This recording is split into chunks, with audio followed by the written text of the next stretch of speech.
잘 먹는다는 것은 뭐예요? 내 몸을 건강하게 하면서 먹어야 잘 먹는 거잖아요. 많이 갖다 내 몸에다 쌓아놓는다면 어때? 쌓으면 창고만 늘어나겠죠. 창고만 늘어나는 게 뭐예요? 지방이잖아요. 비만. 그런 부분만 만드는 거지 잘 먹는 게 아니야. 탄수화물, 지방, 단백질, 그다음 비타민, 미네랄, 물 균형이 맞아야 된다. 균형 있는 식사가 잘 먹는 거예요. 그런데 우리 환자분들은 되게 이때 항상 하는 생각이 고기를 잘 먹어야 된다. 그래서 이 잘 먹는다는 거, 이 부분에 대해서 잘 생각을 하셔야 돼요. 절대 많이 먹거나 육류를 먹는 게 잘 먹는다는 게 아닙니다. 어떻게 보면 가장 균형 있는 것은 저는 채식하고 단백질이나 지방은 생선에서 얻는 게 오히려 더 건강하다고 봐요. 이게 잘 먹는다고 봐요. 왜? 채식 속에는 비타민, 미네랄, 식이섬유, 파이토케미칼 다 들어있잖아요. 그렇기 때문에 약간의 부족해진 이런 부분들은 생선에서 얼마든지 얻을 수가 있고요. 또 하나 오해된 부분이요. 아마 이거는 우리 환자분들이 좀 잘 생각하셔야 될 부분이에요.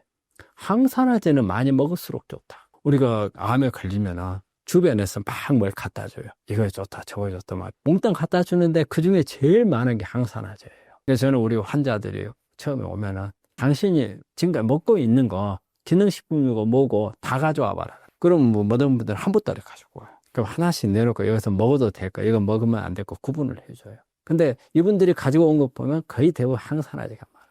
근데 우리 몸에서 암세포를, 면역세포가 공격을 할 때 뭘 가지고 공격을 하냐면요. 산화물을 가지고 공격을 합니다. 그러니까 우리가 산화물이 우리 몸에 안 좋다 이거예요. 안 좋지만 또 의외로 면역세포들은 산화물을 가지고 암세포를 공격을 해야 돼.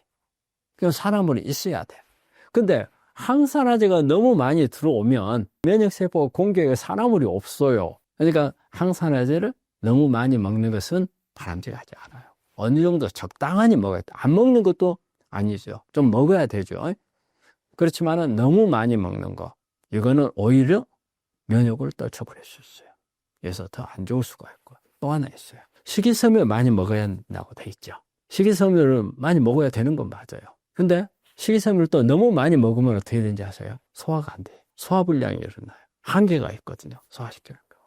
그래서 우리 보통 식이섬유를 하루에 필요한 양은 한 40g 정도. 그 정도면은 충분하거든요. 근데 이 40g 먹기가 쉽지는 않아요. 이 40g이면은 음식으로 따지면, 채식으로 따지면 400g이에요. 우리 채식 속에 보면은 나머지 물이 90%거든요. 물을 쫙 빼놓고 나면은 어때요? 10분의 1로 줄어들어요. 아마 400g의 채식을 날마다 먹는 사람은 그렇게 많지는 않을 거예요. 먹기가 그리 쉽진 않아요. 채식을 많이 먹으면 좋습니다. 그래서 완전 날마다 채식만 먹는 분들이 있는데, 막 아침에는 막 녹즙 만들어서 먹고, 또 점심 때 뭐 주스 먹고, 또 뭐 야채, 샐러드 먹고 막 해가지고 막 몽땅 먹어요. 그런데 너무 오버가 되면 오히려 장에 트러블이 생겨요.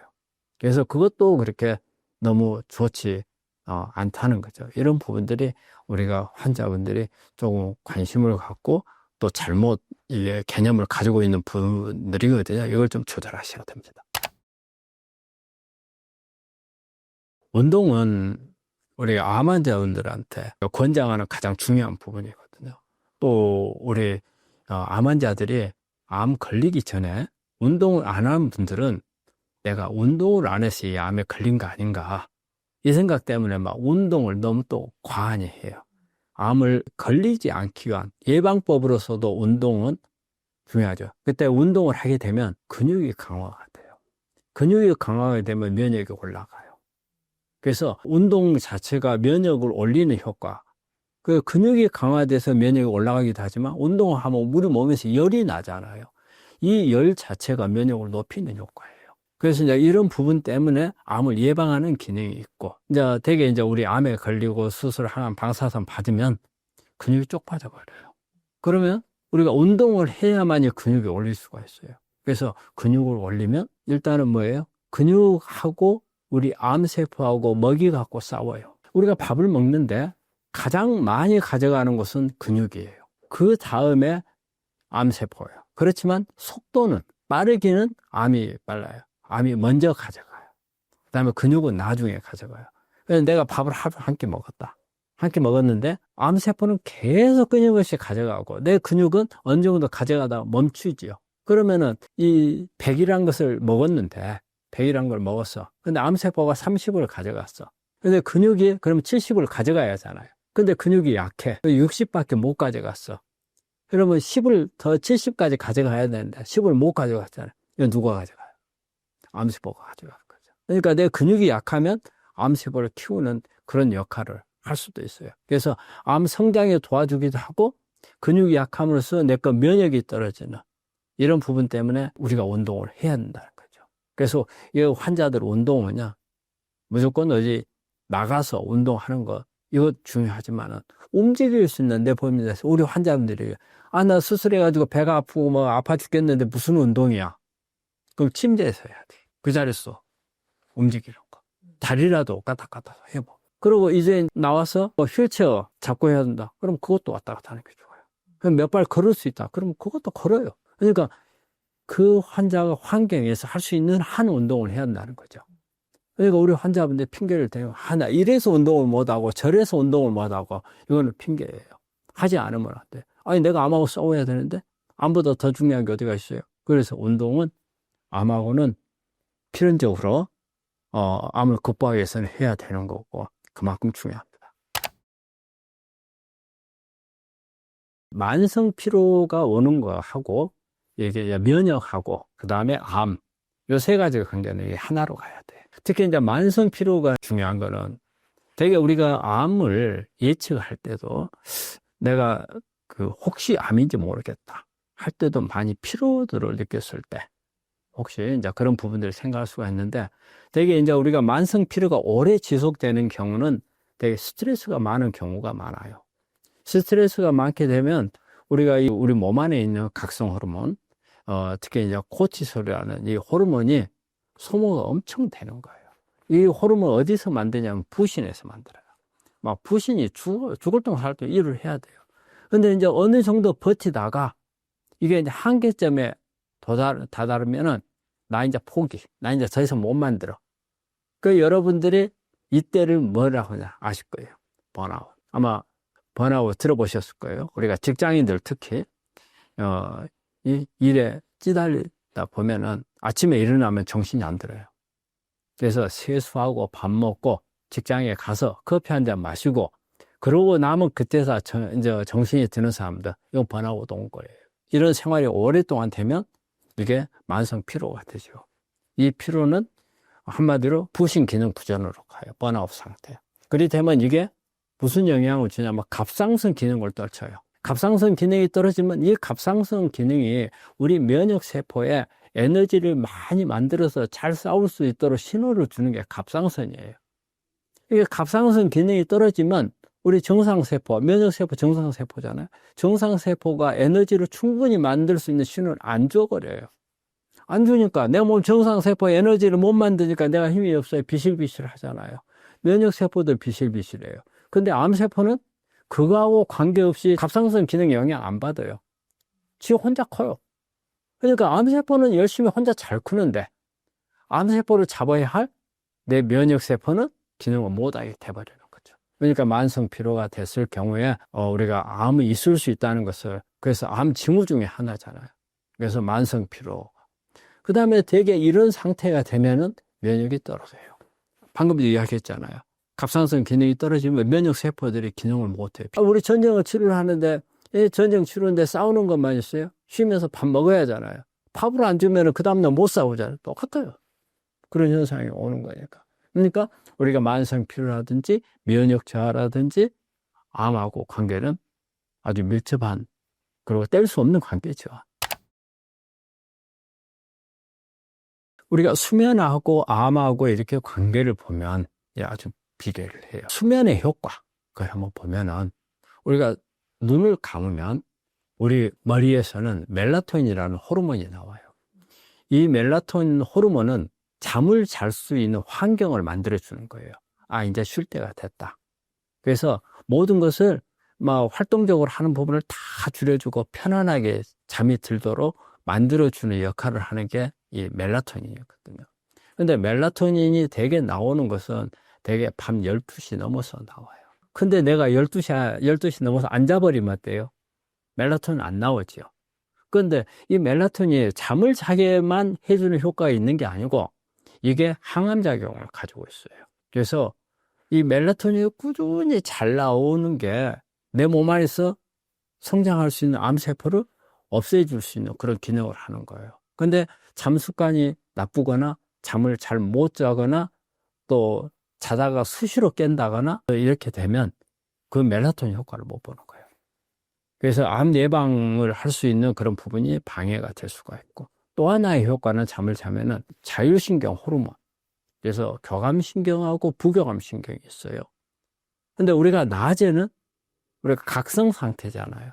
긴장을 해야 되고 이럴 때는 교감신경이 높아져 있어요. 그리고 저녁에 잘 때는 교감신경이 떨어지고 부교감신경이 올라가야 돼요. 낮에는 코티솔이라는 호르몬이 높아져요. 각성 호르몬이라고 하거든요. 그래서 우리가 저녁에 잘 때는 이 각성 호르몬이 내려가고 멜라토닌이 올라오거든요.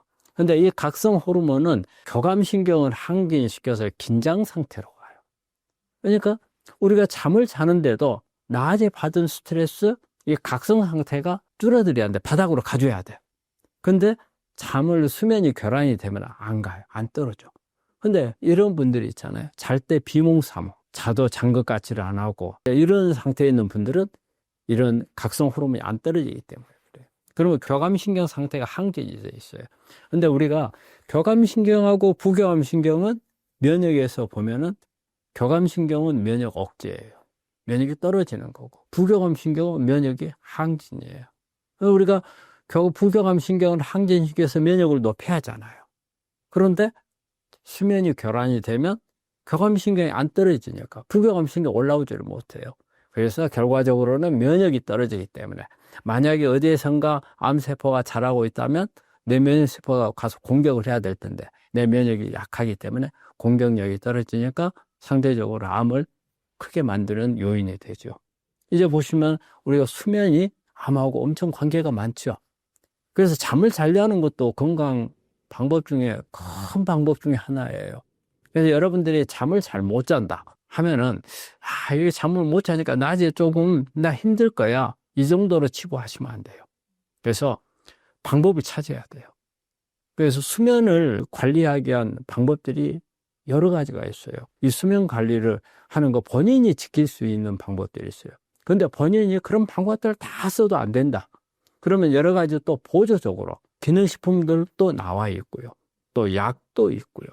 그래서 일단은 수면 관리는 좀 질이 좋은 수면 관리가 될 수 있도록 노력을 하셔야 됩니다. 그것도 암 예방법이고 또 우리 암 환자들은 치료하는 데 있어서도 영향을 많이 주고 또 암을 한번 앓고 나면 재발전이가 안 돼야 하잖아요. 이런 데도 수면 관리는 아주 중요합니다.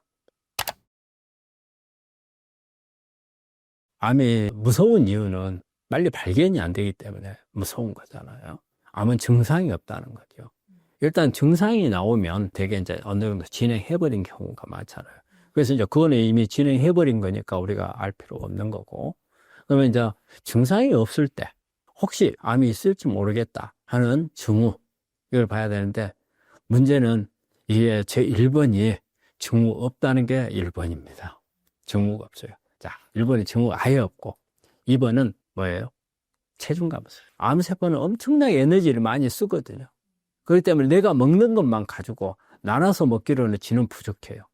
그러다 보니까 우리 몸에 있는 갖다 쓸 수 있는 거 다 갖다 써요. 제일 먼저 갖다 쓰는 게 뭐예요? 우리 몸에 있는 지방을 빼다 쓰죠. 그러니까 빼다 쓸 만큼 체중이 떨어져 버려요. 그리고 이렇게 체중이 떨어지니까 뭐예요? 기력이 없어져요. 많이 피곤하고 기력이 없고 이유도 모르겠단 말이에요. 이유 모르게 이런 경우가 그러면 혹시 내가 암이 있을지 모르겠다. 그런 부분들을 좀 생각을 해야 되고, 암과 바이러스에 대한 면역이 같아요. 그러면 내가 바이러스 질환이 잘 걸린다. 그러면 혹시 내 몸에 크고 있을 암세포가 있다면 잘 클 수 있는 환경이 된 거란 말이에요. 그래서 내가 바이러스 질환이 있다 그러면 한 번 정도는 혹시 암이 있을지 모른다 해서 종합검진 같은 게 받아보는 게 좋아요. 그러면 이런 바이러스 질환 중에서 우리 감기가 바이러스 질환이죠. 내가 감기가 너무 자주 걸려. 그러면 내가 면역이 떨어져 있을 거야. 혹시 있을지 몰라? 한번 보고. 그 다음에 대상포진, 그 다음에 단순포진. 그런 부분이 있고요. 또 그냥 세균성으로서 우리가 면역을 간접적으로 이게 볼 수 있는 게 구내염이에요. 구내염. 입안에 구내염이 잘 생겨. 그럼 한 번 정도 그런 부분들을 생각해 볼 필요가 있어요. 이게 우리가 그 암을 조기에 이렇게 할 때 어떤 증으로서 볼 수 있는 부분들, 이런 부분들입니다. 암 진단을 받게 되면 저는 그래요. 뭐 이제 병원도 찾아야 되고 의사도 찾아야 되고 또 이게 정확한 진단이 됐는가 또 확진도 해야 되고. 근데 정확한 진단이 확진이 됐다면 저는 우리 환자분들한테 제 1번으로 하는 게 다른 거 다 제껴놓고요. 암을 내가 이길 수 있다는 힘부터 길러야 돼요. 좀 말이 애매하잖아요. 일단은 진단 받았으면 병원 찾아야 하잖아요. 어느 병원에서 수술을 해야 될까? 뭐 항암을 받아야 될까? 어느 의사를 찾아야 이건데. 근데 암은요. 일단 진단을 받는 순간 내가 충격을 받아요. 암이라는 거. 우리가 왜 암에 대한 충격은 어떤 충격이에요? 내가 죽을지 모른다. 내 목숨이 없어질지 모른다는 충격은 얼마나 나한테 공포스러운 거예요. 이보다 더 충격은 없잖아요. 그런데 이 충격을 빨리 벗어나야 돼요. 그래야 그 다음에 내가 병원도 찾고 뭐 의사도 찾고 하는데 막 가족들은 나서가지고 병원 찾고 하는데 환자는 멍하니 있어버리는 거예요. 그러면 내가 치료할 수 있는 의지가 올라오질 않아요. 그러면 암 환자가 제일 먼저 해야 될 것은 정신을 차려야 되는데 그냥 너 정신 차려. 그러면 차려지는가요? 나는 지금 공포스러운데 그럼 뭘 해야 돼요? 내 암이 어떤 성질을 가지고 있는가를 빨리 파악을 해야 돼요. 그래서 우리 환자분들이 그래요. 의외로 과대하게 생각하는 게 있어요. 또 어떤 분들은 또 과소하게 생각하는 분이 있어요. 그런데 과소하게 생각하는 분들보다 과대하게 생각하는 분들이 더 안 좋아요. 내가 1기밖에 안 되는데 낙담은 4기 이상으로 낙담하는 분들이 있어요. 날마다 울고. 요 며칠 전에도 하루에 2번이나 그런 분이 왔어요. 1기밖에 안 돼요. 근데 나하고 상담하면서도 계속 우는 거예요. 그거는 뭐냐면 본인이 가지고 있는 암에 대해서 모르기 때문에 그래요. 그거를 알면은 그렇게까지 낙담을 안 하거든요. 그래서 내가 우리 환자분들한테 진단을 받으면 제일 먼저 하는 게 내 암이 어느 위치에 있는가 파악을 하는 거예요. 그래서 내가 가지고 있는 암 위치, 그걸 파악을 하고, 그 다음에 예전에 우리가 암에 대해서 생각했던 개념, 암은 난치병이다, 불치병이다, 암은 죽는다, 이런 개념이 요즘은 거의 없어졌어요. 대부분 어때요? 만성병원이라고 생각해요. 암은 이제 만성질환, 우리 자가면역, 뭐 당뇨, 뭐 고혈압 이렇듯이 이런 병이에요. 그래서 예전에는 뭐 선고받고 뭐 3개월, 6개월 선고받아도 요즘에는요 1년, 2년, 5년, 10년 사는 분들도 많아요. 그만큼 치료 방법도 많이 나와 있고 몸 관리하는 법도 다양하니 많이 나와 있잖아요. 그래서 일단 내 암이 어떤 성질의 암이고 그 다음에 난이도가 높은가 높지 않는가 이걸 파악을 하고 이 부분에 대해서 어떤 치료법들이 있는가 또 앞으로 어떤 치료법들이 나오는가 그 다음에 관리하는 법이 있는가 이거를 잘은 모르겠죠. 하지만 요즘에는 정보가 많아요. 정보가 많기 때문에 먼저 그걸 찾으면 예를 들어서 1기인데 5년 생존율이 90%야 이 암은. 그런데 이 사람이 느끼는 것은 5년 생존율이 10%는 느낀다고 말해요. 이건 잘못된 거잖아요.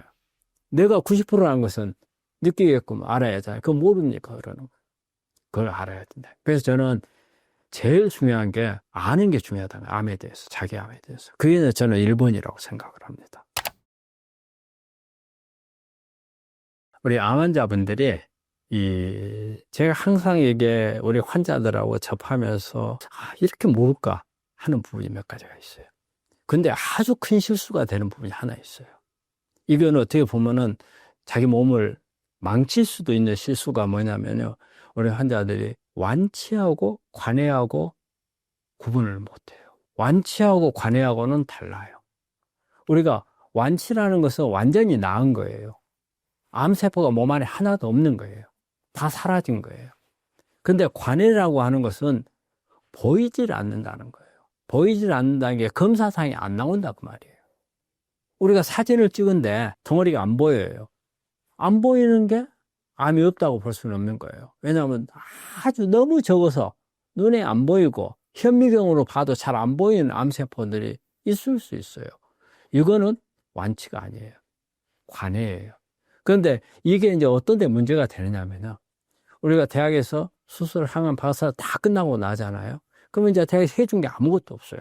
그럼 이제 환자들은 뭐라 했냐면, 뭐 제가 뭐 어떻습니까? 그러면은 교수님들이, 아이고, 좋아졌습니다. 다 좋아졌네요. 집에 가서 잘 먹고 쉬세요. 이 말을 우리 환자분들은 완치로 들어요. 근데 그 완치가 아니거든요. 관해예요. 아직까지는 안 보이는 거예요. 그 누구도 이 몸 안에 그게 끝났다 해서 암세포가 다 없어졌다고 볼 수가 없어요. 우리가 항암이나 방사선은 암세포를 100% 죽이지를 못해요. 그렇기 때문에 항암 방사선을 가지고 이 안에 있는 암세포를 완전 초토화시켰다, 제로로 만들었다, 안 돼요. 남아있을 수 있어요. 이 부분은 누가 잡아야 되느냐. 이제부터 수술하는 방사선 다 끝났으니까 안 해줘요. 그러면 이 부분에 대해서는 내 몸에 있는 면역이나 내 몸에 있는 환경에 이걸 제거를 해줘야 한단 말이에요. 그래야 완치로 가는 거예요. 그런데 이 관해를 완치로 인식을 해보면 이걸 없앨 이제 필요가 없다는 거죠. 자기는 다 끝났다. 그럼 나중에 이놈들이 잘하면 어떻게 돼요? 재발전이 되는 거잖아요. 그렇기 때문에 우리 환자분들이 완치 관해란 말을 정확하게 알아야 됩니다. 막 치료 끝나고 나서 좋아졌다 그 말은 관해입니다. 관해 안 보입니다. 그렇게 생각을 해야 돼요. 좋아졌습니다. 아닙니다. 근데 우리 환자분들이 그걸 오해를 해가지고 이렇게 나중에 재발 전이가 돼서 오는 환자들이 하는 말이 꼭 그거예요. 아니, 나 그때 그렇게 말해서 난 완전히 좋아진 거로 생각을 했다. 다 나았다. 그래서 내가 그래. 이보세요. 암이 그렇게 간단한 문제라고 생각했습니까? 왜 그러면 우리가 암을 왜 무서워했습니까? 그렇게 간단한 건데. 그건 정말 그 해서는 안 될 착각이었다. 근데 그렇게 느끼는 분들이 너무 이렇게 많다는 거예요. 그 다음에 또 하나 생각하는 게 뭐냐면요. 5년 생존율이에요. 5년 생존율을 뭐냐면, 우리 자연치유하는 분들이 이걸 좀 잘 들으셔야 돼. 5년 생존율이 유방암 1기다. 그럼 뭐 95%, 98%의 5년 생존율을 나타내거든요. 그 다음 우리가 평균적으로 생존율이 73%, 75%, 암 전체에서 이 정도 내거든요. 자, 그러면 98%? 그러면 아무거 안 해도 98% 좋아지네? 그죠? 나빠지는 사람보다 좋아지는 사람이 많으니까 내가 그냥, 그럴 것 같으면 내가 왜 몸에다 내 칼 대? 나 수술할 필요 없어? 왜 내가 힘들게 항암해? 할 필요 없어. 방사선 왜 해? 자연치유를 차라리 하지. 음식 관리하고, 운동하고, 뭐 이런 거 하면 좋아지지 않겠어? 이만큼 좋은데? 여기서 착각하는 게 뭐냐면요. 이런 현대학적인 치료를 받고 난 후에 5년 생존율이라는 거예요. 그걸 생각을 안 하는 겁니다. 그걸 안 하면은 98% 될 수 없어요. 75% 될 수 없어요. 뚝 떨어져요. 근데 우리 환자분들이 그렇게 생각을 하고 또 자연치유를 권하는 분들이 그렇게 말씀을 해요. 아, 네 암은 거의 막 90% 다 좋아지는 암이야. 그러니까 예를 내가 전에 누구를 보니까 수술하고 나니까 갑자기 6개월도 안 돼갖고 재발되고 전이 돼서 그 환자 죽어버렸어. 하지 마. 네? 안 해도 이 정도 돼. 그렇게 권하는 경우를 우리가 많이 봐요. 그렇기 때문에 이 5년 생존율, 이걸 잘 보셔야 돼. 그 다음에 또 하나가 보면은요, 이제 수술이나 항암 방사선 하고 나면 체중이 쑥 빠져요. 그럼 우리 환자분들이 체중을 늘리려고 그래요. 체중을 막 늘리려고 하는데, 그래 되면 어때요? 잘 먹어야 되죠. 막 먹는 거예요. 그래서 옛날 체중으로 돌아가야 된다. 이 생각을 하는데, 여기에 아주 그 환자분들이 실수가 아주 치명적이 될 수도 있어요. 왜냐, 우리가 원래 내 체중이 60kg였다고 그래요. 근데 예를 들어서 수술하고 항암 방사선 받고 나니까 한 50kg로 빠져버렸어요. 이 환자는 60kg로 지금 늘리려고 노력을 할 거 아니에요. 그럼 어때요? 무조건 막 먹어야 돼요. 그러면 체중이 올라가야 된다고 생각하니까 먹지만 좋을까요? 나쁠까요? 그거는 아주 안 좋은 거예요. 왜냐? 그렇게 먹어서 올라가는 체중은 뭐예요? 지방만 쌓이는 거예요. 내 몸에 근육을 만들어서 체중이 올라가야 되는데 그러지 못하고 지방만 쌓이니까 지방만 몽땅 만들어 놓으면은 뭐가 돼요? 우리 암이 먹기 좋은 곡간이 막 엄청 많이 생기는 거죠. 그렇다면은 결과적으로는 암 키우는 데 도움을 주죠. 그러면 우리가 체중을 볼 때 늘릴 때, 자, 내가 50kg 빠졌어. 그러면 60kg까지 올려야 될까요? 그거 아니에요. 왜? 내가 60kg였을 때가 내 체중이 오버했다는 것 한번 생각해 봐야 돼요. 그러면 그것까지 올리는 건 아니죠. 그 다음에 체중을 올린다는 것은 지방을 늘리는 게 아니고 근육을 늘려야 한다고 생각을 하셔야 돼요. 근육을 키우는 방법을 찾아야 되는데 근육을 키우는 것은 내가 잘 먹는다고 해서 근육이 올라오는가요? 안 올라옵니다. 올라오질 않아요. 그래서 잘 먹으면 결과적으로는 잘못하면 암세포를 도와주는 꼴이 되고, 근데 10kg가 빠졌어. 그러면 근육을 늘려가지고 10kg 채우려면 되는가요? 잘 안 돼. 그리고 근육을 늘리는 운동이 되게 근력 운동을 해야 됩니다. 유산소 운동을 해가지고는 근육이 잘 안 올라와요. 그러면 근육을 10kg로 늘리려면요, 헬스장 가서 살아야 됩니다. 그런데 헬스장 가서 그런 운동을 또 많이 하면은 그건 뭔지 아세요? 내 몸에 암세포가 크기 좋은 환경을 또 만들어줘요. 무산소 운동이 돼서. 우리 몸이 저산소 상태를 만들어버려요. 막 땀 뻘뻘 흘리고 막 하면은 헐떡거리잖아요. 그 헐떡거린다고 산소 부족이라는 뜻이거든요. 암세포는 그때 더 잘 커요. 그러니까 그걸 하면은 너무 무리하게 하면 근육을 길러질지는 몰라도 내 몸에 암세포는 더 크기 좋은 환경에 또 가거든요. 그렇기 때문에 적당히 근육을 길러야 돼요. 그러면 하루아침에 10kg라는 체중이 늘어나냐? 안 늘어난다 그 말이에요. 그렇기 때문에 목표를 삼을 때 10kg 빠졌으면 한 2, 3kg 올라가는 것 정도로 잡으세요. 옛날 체중으로 돌아가야겠다 그 생각하지 마세요. 그게 이제 우리 환자분들 잘못 생각이 되겠고, 여기에 방금 제가 운동 이야기 했잖아요. 운동도 우리 환자분들이 잘못 생각하고 있는 분들이 있어요. 어떤 부분이냐면요, 특히 운동을 안 하던 분들이 암에 걸렸어요. 그러면 이 암에 걸리게 되면 이분들은 운동에 목을 매요. 내가 운동을 안 해서 암에 걸렸어. 지금부터 내가 운동을 해가지고 내 이 암을 잡을 거야. 그럼 이분들이 운동을 어떻게 해요? 아침에 눈 뜨고 나면 바로 나가서 운동하러 가죠. 점심 먹고 나서 가죠. 또 저녁 먹고 또 가죠. 그래가지고 와가지고 환자분 운동 좀 열심히 하십니까? 그러면 예, 열심히 합니다. 뭐 어떻게 하십니까? 저는 하루에 한 5시간 운동합니다. 좋을까요? 그거는 정말 안 좋고, 우리가 운동이라는 게 과유불급이에요. 뭐든지 너무 많아가지고 좋을 건 없어요. 우리가 운동을 하면 면역을 올려요. 근육도 길러지고. 하지만 너무 무리한 운동은요, 무산소 운동을 해서 암세포를 키워버리는 오히려 나쁜 밭을 만들어버려요. 안 좋은 밭을 만들기도 하고, 또 너무 무리하게 되면 면역도 떨어집니다. 그렇기 때문에 오히려 안 좋아요. 전에 제 환자님 이런 분이 있었어요. 그분이 대장암에 걸렸는데 자기는 매주 5일간 산 등산을 하는 거예요. 그리고 산속에서 가면은 뭐 여러 가지 산야초라든지 좋은 거 많잖아요. 이런 거 먹었다는. 근데 내가 왜 암에 걸려? 억울해 하는 거예요. 그래서 내가 당신은 억울해 할 거 없다. 그래서 암에 걸렸다. 그렇거든요. 왜? 너무 무리하게 운동을 한 거예요. 하루 종일 산에 등산을 하면은 막 헐떡거렸을 거 아니에요. 하루 종일. 헐떡거리는 순간이 우리 암세포는 크기가 좋은 순간이라니까요. 그렇게 무리하게 운동을 했으니까 당연히 암이 걸려요. 근데 우리 환자분 운동 많이 했으니까 암에 안 걸려야 된다고 생각하죠. 운동선수들이 암에 안 걸릴 것 같아요. 운동선수들이 어때요? 그렇게 운동 많이 했으면은 면역이 좋아가지고 암에 안 걸려야 하잖아요. 암에 걸리잖아요. 이게 그렇게 무리하게, 되게 운동선수들은 극한의 운동을 하잖아요. 그래서 운동선수들도 암에 걸린다. 그거는 너무 무리한 운동이 됐을 때다. 그러면 우리는 어떻게 해야 되느냐? 적절한 운동을 해야 되는 거죠. 그래서 절대 운동을 안 해서 암에 걸린 것 같다 해서 운동에 매진하면, 너무 매진하면 안 돼요. 적당한 운동. 하루에 1시간 넘기지 마세요. 한 50분 정도 유산소 운동하고 한 10분 정도 근육을 기르기 위한 근력 운동, 이 정도가 좋습니다. 아주 좋은 질문인데, 이게 그 암을 이긴 사람들이 공통적인 게 저는 다 하나 느낀 게 있어요. 긍정적인 생각을 많이 하는 분들. 긍정적인 생각을 한다는 것은 어떻게 보면 이게 마음이 편한 거예요. 긴장을 안 하는 거라는 거예요. 긴장을 하면은 면역이 떨어져서 안 좋거든요.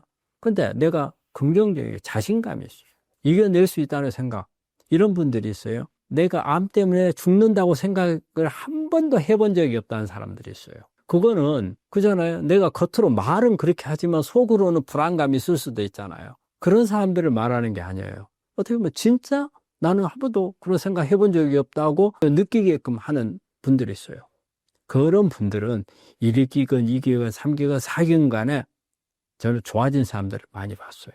그래서 그 사람들이 되게 보면 긍정적인 생각을 많이 이렇게 가지고 있는 사람들이 되게 보면은 좋아지고, 그리고 또 하나는 규칙적인 생활을 한 사람들이 많아요. 규칙적인 생활은 내 생리 리듬하고 맞춰주는 거예요. 우리 몸은 24시간을 주기로 해서 생리 반응이 돌아요. 그 시간별로 우리 몸에 예측을 할 수 있게끔 해줘야 돼요. 자, 아침이 됐으니까 아침밥 7시에서 8시 사이에 밥을 먹을 거야. 그러면 내일도 7시에 8시 사이에 먹어주면 되잖아요. 그런데 내 몸에서는 우리 주인이 7시부터 8시 사이에 아침밥을 먹어. 그러면 그 다음날 또 7시에서 8시 사이에 먹을 거로 생각을 하고 소화효소도 준비하고 인슐린도 준비하고 호르몬도 다 준비했어요. 근데 8시, 10시에 먹어버려. 그럼 이거 다 버려야 하잖아요. 그거 새로 내놔야 하잖아요. 내 몸에서 몸부림을 치는 거죠. 성질이 나죠. 우리 주인한테 성질 낼 거 아니에요. 이런 생활이 오래 되다 보면은 안 되죠. 근데 대개 보면 이렇게 암을 관리를 잘한 사람들은, 그러니까 좋아진 사람들은 규칙적인 생활에서 내 생리에 맞게끔 그런 부분들을 해주는 사람들이 많아요. 그 다음에 또 이게 그런 분들 보면 잠을 잘 자는 사람들이 많아요. 일단 긍정적인 생각을 하니까 마음이 편해지니까 잠도 잘 자요. 그러니까 잠을 그럼 못 잔다. 그러면 나는 못 자면 이제 어쩔 수가 없게? 그게 아니고 노력을 해야죠. 그리고 또 하나 이런 게 있어요. 목표 지향적인 사람들이 좋아져요. 목표 지향적이라는 것은 뭐냐면, 자, 내가, 이 암을 극복하고 나면 내가 뭔가를 이런 걸 좀 해보고 싶다. 근데 여기서 내가 돈을 벌어야지. 또 명예를 찾아야지. 이거는 집착이 될 수 있어요. 근데 그렇지 않고, 뭔가 내 자신의 제2의 인생. 우리가 말이 그래요. 암이라는 병을 기점으로 해서 이 전 인생과 이 이후의 인생이 달라진다는 거죠.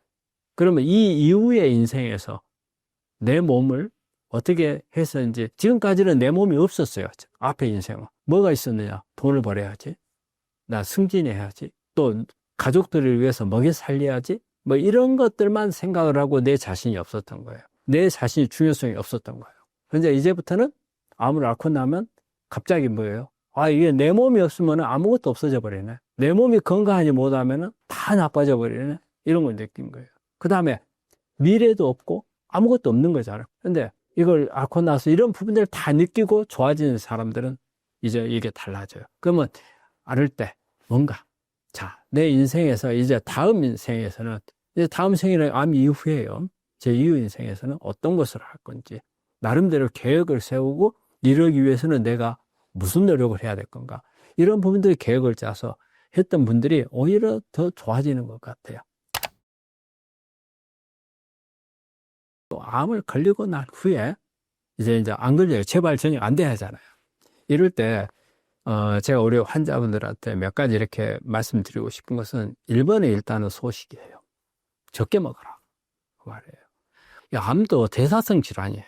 염증성 질환이고 대사성 질환이거든요. 음식 먹는 거하고 관련이 많아요. 우리 몸 안에 만들어진 먹는 걸로 인해서 염증 반응이 일어나서, 이 염증 반응에 의해서 이게 세포막의 염증이면은 당뇨라든지 고지혈증이라든지 세포 안에 유전자 핵의 고장이 나가지고 오는 병이 암이거든요. 그런 암이기 때문에 암이 클 수 있는 것을 최소한 줄이기 위해서는 우리가 해줄 수 있는 게 적게 먹어주는 게 최고 좋은 거예요. 저 1번이 있고요. 그리고 이제 격언 비스마에 저는 이제 이런 생각을 해요. 체다육소. 채식을 많이 먹고 육식을 줄여라. 그 다음에 아다저소. 아침을 많이 먹고 저녁을 적게 먹어라. 그 다음에 수다국소.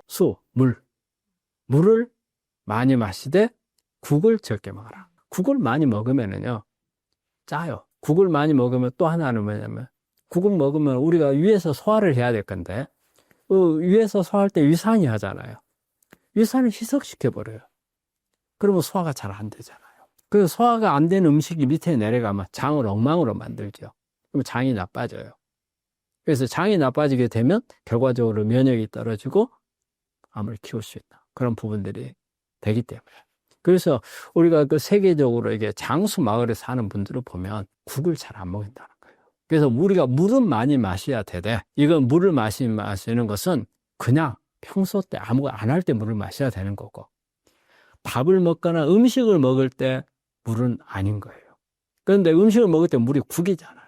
그래서 국은 피하는 게 좋다. 그런 부분들을 우리 환자분들한테 권하고 싶습니다. 제가 이 마치면서 꼭 드리고 싶은 게 암은 만성 질환이지 불치병이 아니라는 거. 내가 얼마든지 끌고 갈 수 있는 병이고, 지금 아마 이 방송을 보고 계신 분들 중에 뭐 사학인 분들도 있고 그럴 거예요. 근데 저는 우리 환자들하고 상담하면서 그 이야기를 해요. 앞으로 치료법들이 워낙 좋은 치료법들이 많이 나온다. 그렇기 때문에 지금은 어떻게 해서 악착같이 버텨라. 이제 그런 말씀을 많이 드리는데, 그리고 생존율도 보면 70 몇 프로면은 벌써 4분의 3은 암이라는 진단을 받고 좋아진다는 뜻이거든. 그렇기 때문에 너무 그런 개념을 생각하지 마시고, 그 다음에 또 하나는요, 암은 공부를 많이 하셔야 된다. 암은 사실은 어려운 병입니다. 어려운 병인데 암은 또 어때요? 단순한 병은 아니잖아요. 그러면 그 치료는 누가 해줘요? 의사들이 해주죠. 근데 의사들만 해주는 게 아닙니다. 주변 사람들도 와서 막 나한테 이거 하라 저거 하라 막 이야기를 해요. 근데 내가 모르면, 내 암에 대해서 모르고 어떤 치료해야 될지를 모르면 우왕좌왕하는 거예요. 심지어는 대학에서 치료하더라도 이쪽에 가니까 이렇게 합시다, 저쪽에 가니까 저렇게 합시다, 달라. 그럼 중간에 어쩔 줄은 몰라요. 이때 그럼 판단 누가 해야 돼요? 자신이 해야 돼. 그럼 내가 알아야 되는 거고, 또 누가 기능식품이라는데 뭘 갖다 줘요. 이거 먹어라 저거 먹어라. 내가 모르면 이거 먹고 저거 먹었어. 어디 가서 의사한테 이거 먹었는데 어때요? 그럼 그거 먹으면 안 됩니다. 그러면은 그만큼 내가 먹어서 실수한 부분에 대해서 괜히 어때요? 자책을 하게 되는 거고. 그러니까 내가 알아야 된다는 거죠. 내 병에 대해서. 그래서 치료 중에 우리가 환자, 병 좀 가지고 내가 무슨 놈 공부를 이렇게까지 해. 이거 뭐 내가 치료하는 거지 내가 공부하려고 이거 한 거 아니야? 그런데 절대 아닙니다. 암은 본인이 공부를 꼭 하셔야 돼. 그래서 저는 우리 병원에다가 뭐라고 써놨냐면, 암과 암, 암자하고 알아야 된다 해서 암, 이걸 써붙였거든요. 그래서 우리 환자들한테 강의도 하거든요. 매주 수요일 날 오후 되면 이렇게 강의를 하는데 많이 알아야 돼요. 근데 우리 이렇게 와서 치료하면서 공부하신 분들이 나중에 보면은 거기에 대해서 상당히 중요한 부분을 생각을 하고 고맙게 생각을 하더라고요. 호랑이한테 물려가도 정신만 차리면 산다고, 암도 그런 것 같아요. 우리가 의사들이 치료해주고 주변에 치료를 해주겠지만 내가 알면은 내가 진두지휘를 할 수 있다는 거죠. 그게 중요할 것 같아요. 이 말씀을 드리면서 마치겠습니다. 네, 감사합니다.